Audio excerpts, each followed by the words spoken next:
February 14th, between performance and real love. Every year on February 14th, something predictable happens. Restaurants fill, photos appear, declarations become public.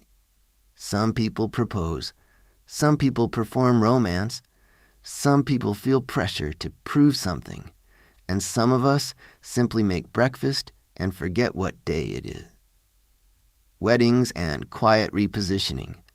There's something rarely spoken about. Weddings reorganize social gravity. They are not only celebrations, they are public rearrangements of proximity. Who stands beside you? Who speaks? Who is central?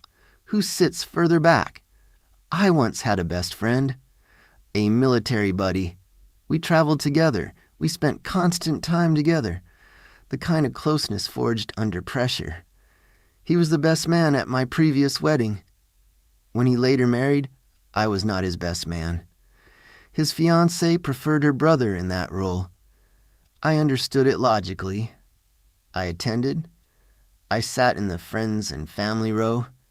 Then one of her brothers approached me and told me I was sitting in the wrong section. So I moved to the back.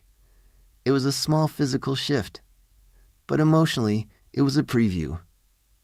Over time, that repositioning continued. Not dramatically, just gradually. Sometimes weddings do not create arguments. They simply redraw the map. And that can hurt, not because of a seat, but because of what it signals about future closeness. Why does marriage carry so much weight? Historically, marriage was not about romance. It was about property, inheritance, stability, alliances between families. Love became central much later.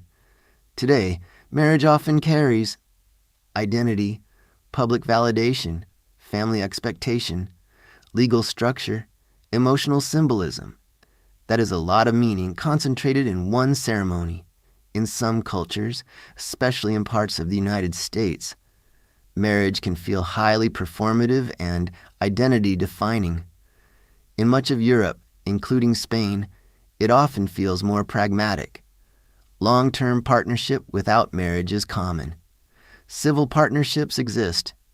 The ceremony does not always define the legitimacy of the relationship. The social temperature is lower. Seeing the structure, large rituals can sometimes feel theatrical. People dress differently, speak differently, act differently. There's nothing wrong with ritual. Humans have always created ceremony.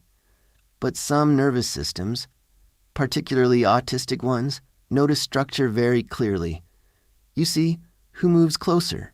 Who moves further away? Who is central? Who becomes peripheral? You notice subtle shifts in tone and proximity. Not to judge, just because the pattern is visible. That clarity can make public events feel staged. It doesn't mean love is absent. It simply means the scaffolding is visible. Our marriage, my partner and I married for practical reasons. We were best friends first. Our ceremony was minimal. The legal requirement and nothing more. No spectacle. No performance.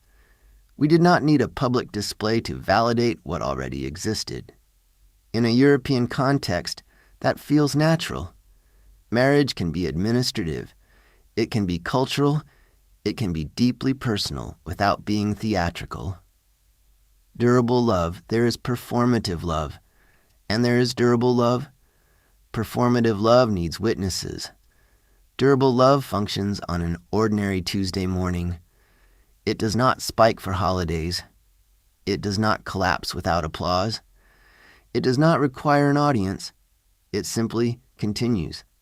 So what are we going to do for Valentine's Day? Maybe we will play virtual golf with my godson in Argentina, as we have done for years. It is our tradition. No reservations. No stage. Just connection. And that feels like enough. This is oddly Robbie.